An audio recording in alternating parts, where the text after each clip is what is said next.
ازاي ننشئ مجموعة على الواتساب بكل سهولة وبكل بساطة بدون اي ادنى مشكلة تماما؟ تابعوا معايا الشرح. كل اللي علينا هنمسك موبايلنا مع بعض، وبعد كده هنروح مع بعض على تطبيق الواتساب. شريط التنقل، الرجوع، شاشة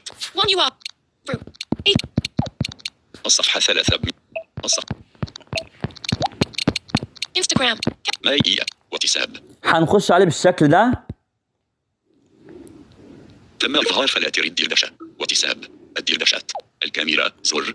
وبعد ما احنا دخلنا على الواتساب زي ما انتم شايفين قدام حضراتكم كده، هنقلب لحد ما نوصل لكلمة اسمها المزيد من الخيارات او المزيد او الثلاث نقط. مزيد من الخيارات، زر. هندوس على بالشكل ده.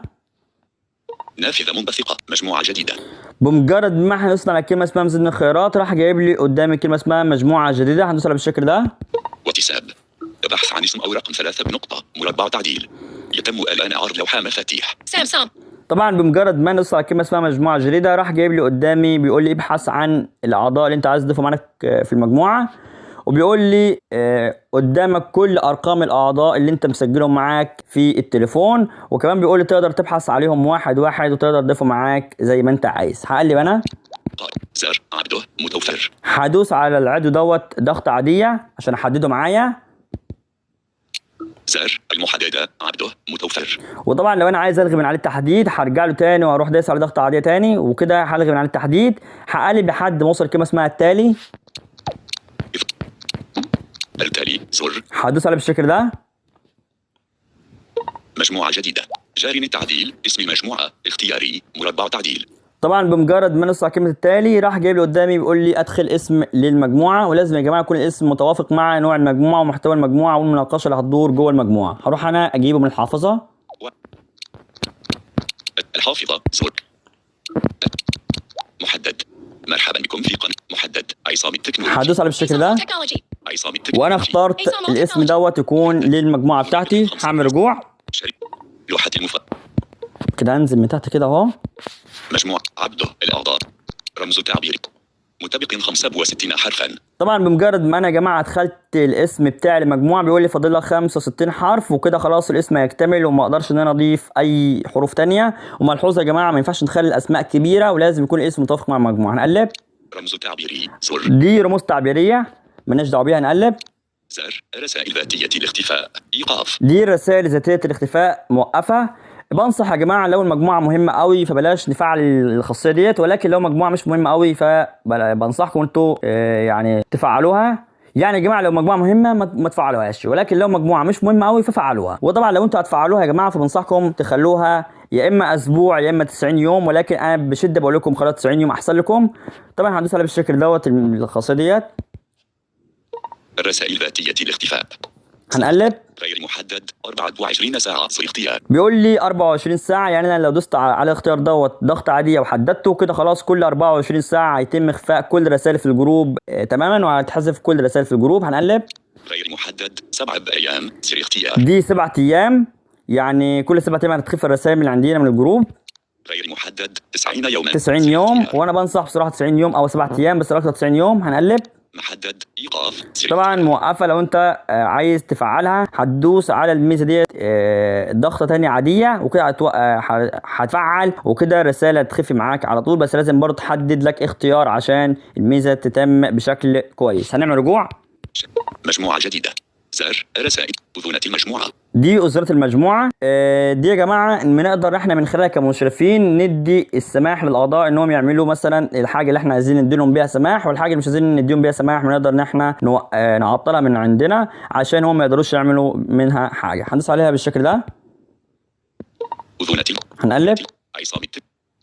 يستطيع الأعضاء عنوان تعديل إعدادات المجموعة يتضمن هذا الاسم والأيقونة والوصف ومؤقت الرسائل ذاتية الاختفاء وإمكانية تثبيت الرسائل وإعداد الاحتفاظ بالرسائل أو إلغاء الاحتفاظ بها. طبعا الخاصيه ديت او الميزه الاولى بيقول لك ان الاعضاء يقدروا ان هو يغيروا اسم المجموعه او الوصف او الصوره، او كمان يقدروا ان هم يفعلوا ميزه يعني اختفاء الرسائل بتاعت اللي هي ال 24 ساعة والأسبوع و 90 يوم، وكمان يقدروا انهم يثبتوا من خلالها الرسائل ويلغوا من خلالها التثبيت وهكذا. ولكن انا مش بنصح يا جماعه ان انتوا تدوا سماح بيها للاعضاء كمشرفين عشان ما حدش يبوظ لكم حاجه في المجموعه، عشان ما حدش يلعب لكم في اسم المجموعه او في الصوره او في اي حاجه في الجروب يبوظ لكم الدنيا في الجروب عندكم، خصوصا لو جروب مفيد. هنقلب مفعلة تعديل إعدادات المجموعة، مفتاح تحويل. طبعا هي مفعله، هي كده احنا مدين سماح للاعضاء يعملوا اللي هم عايزينه. احنا طبعا هنوقفها عليهم، هندوس عليها كده هنوقفها إيقاف. كده. انا وقفتها كده، محدش يقدر يلعب في المجموعه غيري. هنقلب، إرسال رسائل جديدة. بيقول لي ارسال رسائل جديده. طبعا هي دلوقتي مفعله، وبنصح يا جماعه لو الجروب مش مهم قوي فخلوا رسائل مفعله عادي، ولكن لو جروب مفيد جدا وكبير جدا فوقفوا الرسائل واقفلوا عليهم.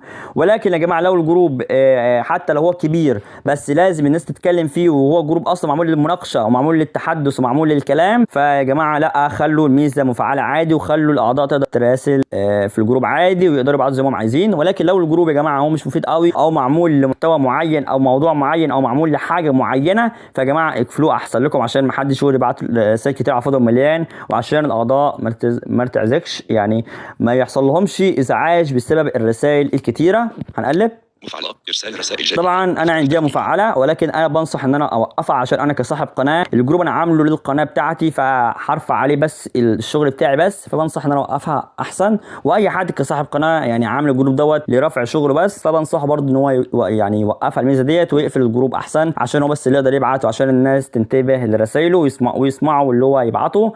ولكن لو هو خلاها مفعله كده اي حد هيبعت عادي، وكده الاعضاء هيتوهوا مش هيسمعوا اي رسائل حد، وممكن يسمعوا حاجه وحاجه لا. فانا هوقفها إيقاف. كده. انا قفلت الجروب على الاعضاء وكده بس ان انا اقدر ان انا ابعت. هنقلب، إضافة أعضاء آخرين. طبعا الميزه دي اسمها اضافه اعضاء اخرين، هي مفعله للاعضاء، يعني اي حد يقدر ان هو يضيف اعضاء في الجروب. ولكن انا بنصح بشده ان انتوا توقفوها يا جماعه الميزه ديت، عشان خاطر ما حدش يضيف اي عضو بدون اذنه، وكمان عشان خاطر ما حدش يضيف اي عضو بدون اذن المشرفين. وكمان يا جماعه لو اي حد قاعد يضيف اعضاء على الفاضي والمليان ممكن العضو يتحظر الحساب بتاعه، وممكن كمان الجروب نفسه يتحظر، وممكن كمان العضو دوت لو عمل ابلاغ على الجروب ممكن العضو يتحظر حظر نهائي والجروب يتحظر حظر نهائي، وكمان المشرفين وصاحب الجروب ممكن كمان الحساب بتاعهم يتحظر حظر نهائي او مؤقت.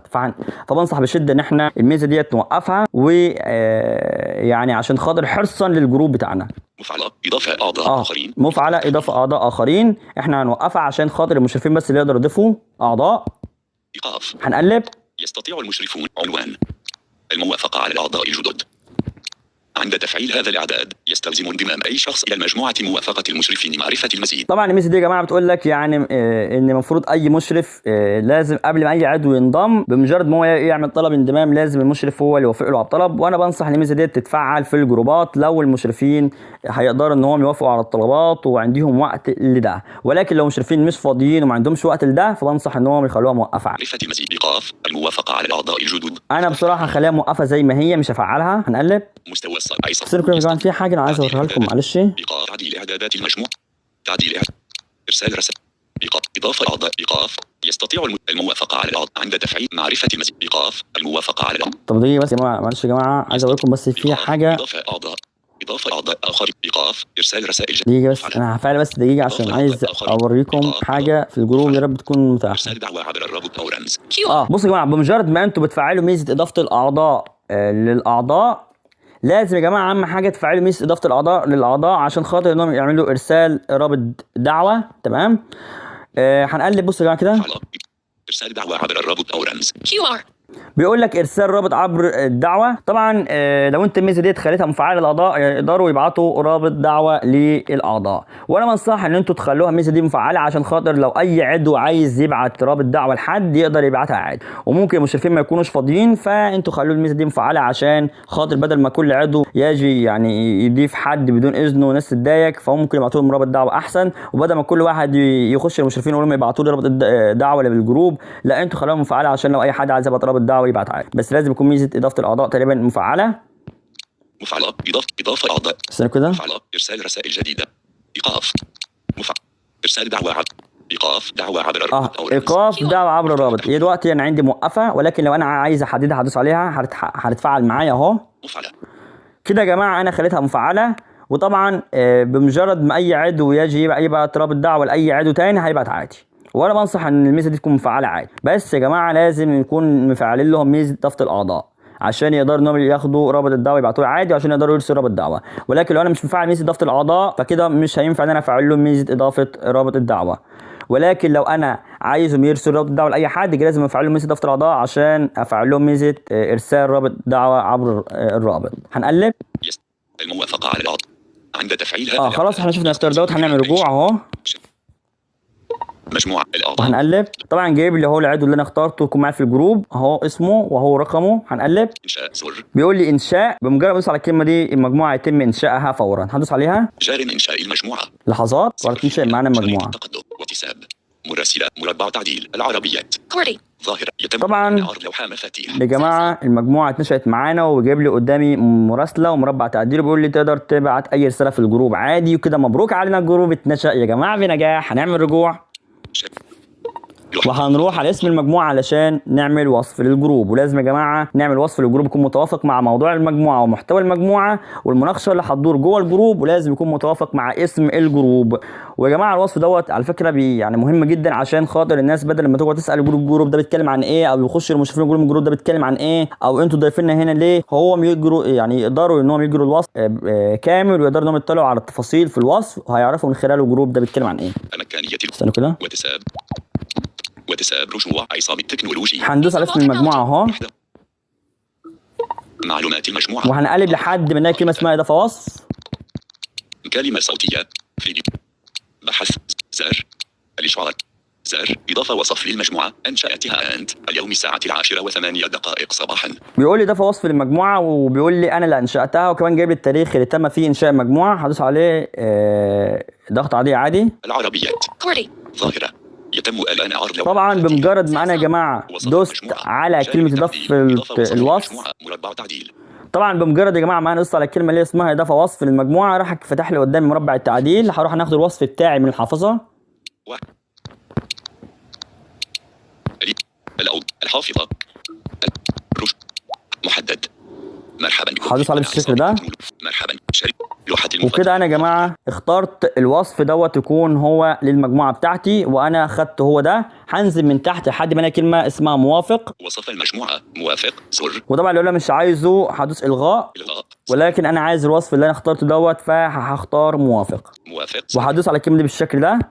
معلومات المجموعه زر اضافه وصف للمجموعه انشاتها انت اليوم الساعه 10:08 بحث زر انشاتها انت. بيقول لي انا اللي انشاتها، وكمان جايب لي التاريخ اللي تم فيه انشاء المجموعه. هنقلب. مرحبا بكم في قناه طبعا يا جماعه بمجرد ما يعد ويقدر ان هو ينضم للجروب هيقدر ان هو يخش على اسم الجروب، بعد كده يقلب هيلاقي كلمه اسمها انشاتها انت، هيعرف انا اللي انشاتها. هيقلب تاني حته صغيره هيلاقي وصف الجروب قدامه وهيقدر يطلع عليه وهيقدر ان هو يقراه كله كامل بالتفاصيل الممل. وطبعا يا جماعه احنا قلنا لازم نضيف اسم كويس للجروب، ولازم نضيف وصف يكون متوافق مع اسم الجروب. لحد هنا نكون وصلنا الى نهايه هذا الفيديو بتاعنا. اتمنى الفيديو يكون مفيد لحضراتكم، ولو فيكم اي حد عنده اي سؤال او اي استفسار او اي مشكله موجهه من الفيديو بتاعنا او من فيديوهاتنا عامه او من عالم التكنولوجيا عامه، يقدر يكتب لي سؤاله او استفساره او مشكلته المواجهه من الفيديو بتاعنا او من فيديوهاتنا عامه او من عالم التكنولوجيا عامه في التعليقات. وانا ان شاء الله باذن الله بنشيط الله تعالى هشوف كل تعليقاتكم وهرد لكم عليه باذن الله. وفي اخر الفيديو احب اقول لكم صلوا على النبي. شريط التنقية.